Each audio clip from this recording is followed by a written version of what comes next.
بسم اللہ الرحمن الرحیم الحمد للہ رب العالمین والصلاة والسلام علی رسولہ الامین اما بعد لئن شکرتم لازیدنکم ولئن کفرتم ان عذابی لشدید۔ بات چل رہی تھی کہ برطانوی سامراج سے پہلے ہندوستان کی حالت، انگریزوں کی آمد سے پہلے ہندوستان کی مالی حالت، انگریزی عروج سے پہلے ہندوستان نہایت زیادہ دولت مند اور سرمایہ دار ملک تھا، جس کی مثال دنیا کے کسی ملک میں نہیں ملتی تھی، اور یہ دولت مندی اس ملک میں کئی زمان اور صدیوں سے چلی آتی تھی، جس کی تمام عالم میں شہرت تھی، اور جس کی وجہ سے دنیا کی قوموں کی لالچی نگاہیں ہمیشہ اس کے اطراف اٹھتی رہتی تھی۔ اور کیوں نہ اٹھتی، قدرت کی فیاضیوں نے اس کی سرزمین میں ایسے اسباب اور سامان مہیا کر دیے تھے جن سے دولت مندی، سرمایہ داری، خوشحالی، فارغ البالی پھوٹ پھوٹ کر چاروں طرف پھیلتی تھی۔ یہاں کے راجاؤں، بادشاہوں نے ہمیشہ ملک کی دولت اور ثروت میں اضافہ اور زیادتی کی پالیسی جاری رکھی۔ اگر کوئی راجا یا بادشاہ ظالم بھی ہوتا تھا تو اس کا حاصل کیا ہوا؟ مال گھوم پھر کر یہاں ہی رہتا تھا۔ اگر کسی بیرونی حملہ آور نے یہاں سے کچھ مال لوٹ کر کسی دوسرے ملک کو بھی کبھی منتقل بھی کیا تھا تو یہاں کے تاجر اور دستکار بہت تھوڑے عرصے میں اس کو ہندوستان کی مصنوعات کے بدلے میں دگنا واپس لے آتے تھے۔ ڈاکٹر واکر کہتا ہے کہ ہندوستان کی دولت، تجارت اور خوشحالی کے سکندر اعظم کے دل پر گہرا اثر کیا، اور جب وہ ایران سے ہندوستان کی طرف روانہ ہوا تو اس نے اپنی فوج کو کہا کہ اب تم اس سنہرے ہندوستان کی طرف کوچ کر رہے ہو جہاں نہ ختم ہونے والے خزانے ہیں۔ جو کچھ انہوں نے ایران میں دیکھا ہے اس کا ہندوستان کی دولت کے ساتھ کوئی مقابلہ ہی نہیں کر سکتا۔ پروفیسر ہیرین ہسٹوریکل ریسرچ صفحہ 268 میں کہتا ہے کہ ہندوستان پرانے زمانے میں دولت کے لیے مشہور تھا۔ چیمبرس انسائکلوپیڈیا میں ہے کہ صدیوں تک ہندوستان اپنی دولت مندی کے واسطے مشہور رہا۔ تھارنٹن اپنے سفرنامہ میں لکھتا ہے کہ یورپ کو تہذیب سکھانے والے یونان اور اٹلی جب بالکل جنگلی حالت میں تھے، ہندوستان اس زمانے میں درجۂ کمال کو پہنچا ہوا تھا اور دولت کا مرکز تھا۔ یہاں چاروں طرف بڑے بڑے صنعت و حرفت کے کاروبار جاری تھے۔ یہاں کے باشندے دن رات اپنے کاروبار میں مشغول رہتے تھے۔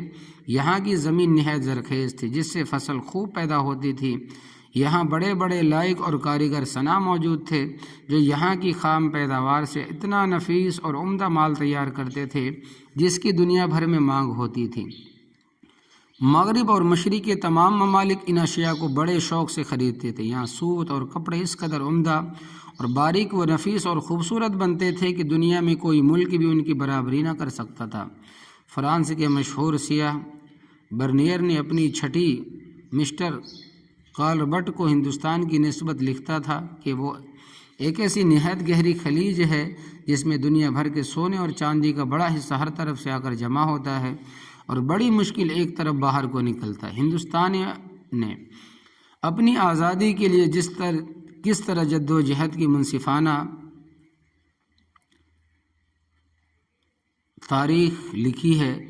حضرت آدم علیہ السلام کے زمانے سے اس وقت تک مشرق سے لے کر مغرب تک اور جنوب سے لے کر شمال تک کوئی ملک ایسا نہیں جس میں باہر کے ملکوں سے سونا اور چاندی اور قیمتی سامان اور جنس آتی ہو، یعنی غلہ آتا ہو، اور اس کے بدلے میں کانٹے، جڑی بوٹی، مٹی، سنگریزے اور مختلف قسم کی جڑی باہر جاتی ہو، جہاں سے سامان کی خریداری کے لیے کسی ملک کو کبھی روپیہ نہ گیا ہو۔ لارڈ میکالے لکھتا ہے کہ باوجود مسلمان ظالموں اور مرہٹا لٹیروں کی موجودگی کے مشرقی ممالک میں صوبہ بنگال باغ بہشت سمجھا جاتا تھا۔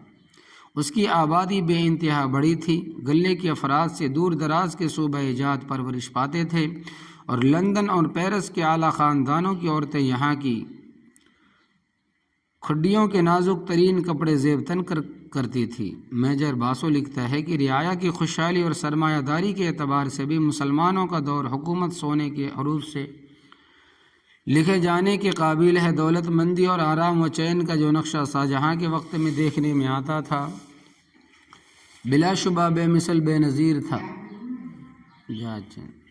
بنگال کے جگت سیٹھوں کا کاروبار بینک آف انگلینڈ کے برابر پھیلا ہوا تھا، جو کہ انگلستان کا سب سے بڑا بینک ہے، اور بقول کپتان الگزنڈر ہملٹن سورت کے ایک تاجر مسما عبد الغفور کا سرمایہ ایسٹ انڈیا کمپنی کے سرمایہ کے برابر تھا۔ انہوں نے وجوہ سے ہندوستان کی دولت کو لارڈ کلایو نے لازوال دولت کہا تھا۔ فاہین چینی اپنے سفر نامہ میں لکھتا ہے، یہاں کی رعایا نہایت خوشحال اور فارغ البال ہے، کسی قسم کا مالیہ یا محصول ادا کرنا نہیں پڑتا، اور یہ افسروں کی ڈالی ہوئی رکاوٹیں ہی ان لوگوں کے کاروبار میں حائل ہے جو سرکاری زمین جوتتے ہیں اور پیداوار کا بہت تھوڑا حصہ بطور لگان ادا کرتے ہیں۔ راجا کسی کو بدنی سزا نہیں دیتے۔ نکو موڈی کانتی مشہور انگریز اپنے سفر نامہ میں لکھتا ہے کہ گنگا کے کنارے بڑے بڑے اور نہایت خوبصورت شہر آباد ہے، جن کے ارد گرد دل خوش کرنے والے باغیچے لگے ہوئے ہیں۔ شہروں کے باہر نہایت خوبصورت کھیت لہرا رہے ہیں، یہاں گویا سونے کے دریا بہہ رہے ہیں، موتی اور جواہرات کی بھی کوئی انتہا نہیں۔ مسٹر 1857 میں لکھتا ہے، مسٹر وڈا 1871 عیسوی میں لکھتا ہے کہ سراج الدولہ کے انتقال کے بعد جن لوگوں نے بنگال میں ہو کر کوچ کیا، اس سے اس بات کی تصدیق کرانا چاہتے ہیں کہ اس وقت یہ سلطنت دنیا میں سب سے بڑا، زیادہ دولت مند، آباد اور کاشت کے لحاظ سے بہترین تھی۔ یہاں کے شرفاء اور تاجر دولت و عیش میں لوٹ لگاتے تھے، اور ادنا درجے کے کسانوں اور کاریگروں پر خوشحالی اور آشائش کی برکتیں نازل ہوتی تھیں۔ 1773 عیسوی میں تقریباً 1000 قسم کے سکے کم و بیش تمام ملک میں جا بجا رائج پائے گئے، خاص کر 139 قسم کی طلائی مہریں، 1 اشرفی، 61 قسم کے طلائی ہن جو پگوڈا بھی کہلاتے تھے، 556 قسم کے نقرئی روپے اور 214 قسم کے دوسرے ممالک کے سکے۔ صرف احاطہ ممبئی کو لے لیجئے کہ عدالت ہائی دیوانی کی ہدایت کے واسطے جو مروجہ سکوں کی فہرست بنائی گئی تھی، اس میں 38 طلائی سکوں اور 127 نقرئی سکوں کے نام درج ذیل ہیں، تاکہ معلوم رہے اور انگریزی روپے سے مبادلہ کرنے میں سہولت ہو۔ گویا 165 قسم کے طلائی اور نقرئی سکے بخوبی رائج تھے اور تانبے کے الگ تھے۔ شہنشاہ اکبر کے زمانے میں سونے کے سکے اس طریقے سے تھے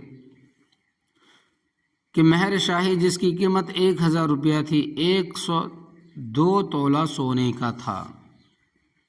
مہر شاہی جس کی قیمت 1000 روپیہ تھی اور 102 تولہ سونا تھا۔ دوسری اشرفی 90 تولہ سونا، تیسری اشرفی 50 تولہ سونا، چوتھی اشرفی 25 تولہ سونا، پانچویں اشرفی 20 تولہ سونا، چھٹی اشرفی 3 تولہ سونا، ساتویں اشرفی 2 تولہ سونا، آٹھویں اشرفی 1 تولہ سونا، نویں اشرفی 17 گرین یعنی 11 ماشا۔ شہنشاہ جہانگیر کے زمانے میں اس طرح تھے: مہر شاہی جس کا نام نور شاہی تھا 100 تولہ سونا، دوسری اشرفی جس کا نام نور سلطانی تھا 50 تولہ سونا، تیسری اشرفی جس کا نام نور دولت تھا 20 تولہ سونا، چوتھی اشرفی نور کرم 10 تولہ سونا، پانچویں اشرفی 15 تولہ سونا، چھٹی اشرفی نور جہانی 1 تولہ سونا، ساتویں اشرفی نورانی 6 ماشا، آٹھویں اشرفی رواجی 3 ماشا۔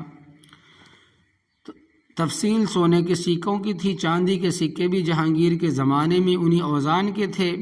کوکب سعد 100 تولہ چاندی، کوکب اقبال 50 تولہ چاندی، کوکب مراد 20 تولہ چاندی، کوکب بخت 10 تولہ چاندی، کوکب سعد 5 تولہ چاندی، کوکب جہانگیری 1 تولہ چاندی، سلطانی 6 ماشا، منشاری 3 ماشا، خیر قبول 10 1 تولہ۔ صاحب علم المشیت لکھتا ہے کہ ایک زمانہ تھا جب ہندوستان کی دولت کے افسانے اقالیم دنیا میں مشہور تھے، اور کہتے یہ ہے کہ یہی جنس تھی جس نے ایشیا اور یورپ کی جنگجو اور عالی ہمت اقوام کو اس سرزمین کی طرف کھینچا تھا۔ یونانی، عرب، ترک، تاتار آئے اور بے شمار زر و جواہر اور دیگر بیش بہا سامان لے گئے۔